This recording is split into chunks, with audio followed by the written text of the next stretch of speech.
Hello, সবাই কেমন আছেন? আশা করি সবাই ভালো আছেন। শীতের সকালে মিষ্টি রোদের মাঝখানে আজকে আমাদের একটি অন্যতম কাজ ছিল।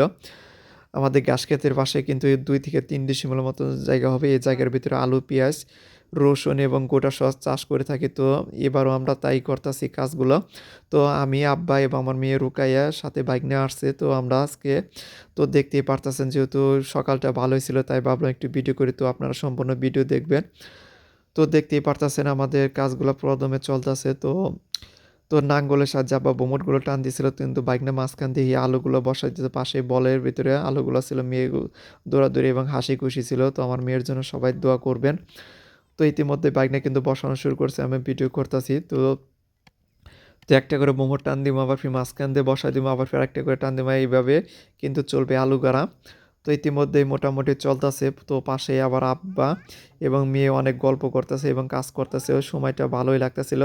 আমি কখনো এইভাবে আসলে নাঙ্গল টানিনি। তো অনেক শক্ত ছিল কিন্তু তারপরে আঁকা বাঁকা যায়। আমি চেষ্টা করতেছিলাম সুদা নেওয়ার জন্য আব্বার মতন, কিন্তু তারপরেও হইতেছে না। তা কিন্তু আমিও হাল ছাড়ার পাত্র নই, আমিও চেষ্টা করতেছি সুদা নেওয়ার জন্য।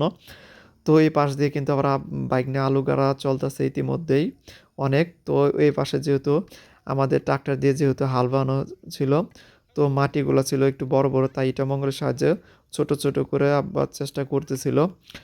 তো আমোদ ইতিমধ্যে অনেকগুলো টানতেছিলাম এবং আমি। তো এই পাশ দিয়ে কিন্তু আলু গাড়া ইতিমধ্যে চলতেছে অনেকক্ষণ। তো আমার মেয়েও হাসি খুশি ছিল। তো এই ক্ষেত্রে মূলত আমাদের ঘাস ক্ষেত, কিন্তু এর পাশে ২ থেকে ৩ ডিসিমল জায়গার ভিতরে কিন্তু আলু পেঁয়াজ আমরা চাষ করে থাকি আমাদের প্রয়োজনের জন্য। তো তো আমি যেহেতু আলুগুলা সুন্দরভাবে দেখে দেখে এবং যে আলুগুলা যেহেতু গ্যাস আছে, গ্যাসগুলো উপর দিকে সুন্দরভাবে ৫ ইঞ্চি পর পর বসাই দিতেছিলাম। তো এরকম তো আবার ফির বাইক নিয়ে ভিডিও করতেছিল এইভাবেই মূলত আমরা আলু গাড়ি। তো আজকে যেহেতু আলু গাড়বো, তো কাল পরশু হয়তো আমাদের এখানে পেঁয়াজ এবং রসুন গাড়বো। তো তারপরে যেহেতু গোটা সস করবো, গাড়বো। তো দেখতেই পারতাছেন তো গাড়তাছি। তো মেয়েও দেখি ওই পাশ দিয়ে বারবার ডাকতেছিল, কিন্তু সময়টা ভালোই লাগতেছিল। কিন্তু আসলে আমাদের যে গতবারের যে আলুগুলো ছিল, ওই আলুগুলা যে গেজায় ছিল, ওই আলুগুলো আমরা ভালোভাবে যত্ন সহকারে রেখে দিয়েছিলাম, ওই আলুটাই আবার গাড়তেছিলাম। তো এই পাশে দেখি আবার আব্বা নাঙ্গল টানতেছিল, আমার মেয়ে হইয়ে বলে ধাক্কা দিতেছিল। তো ভালোই লাগলো, তাই ভাবলাম একটু ক্যামেরা বন্দি করে রাখি।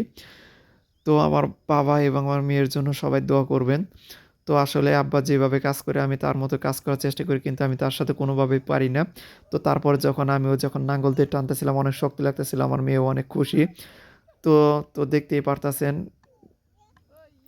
তো ইতিমধ্যে কিন্তু অনেক কাজ মোটামুটি হয়ে গেছে আলু গাড়া। তো দেখতেই পারতাছেন। তো সবাই ভালো থাকবেন, আবারও দেখা হবে নতুন কোনো ভিডিওতে, সেই প্রত্যাশাই করি। আসসালামু আলাইকুম।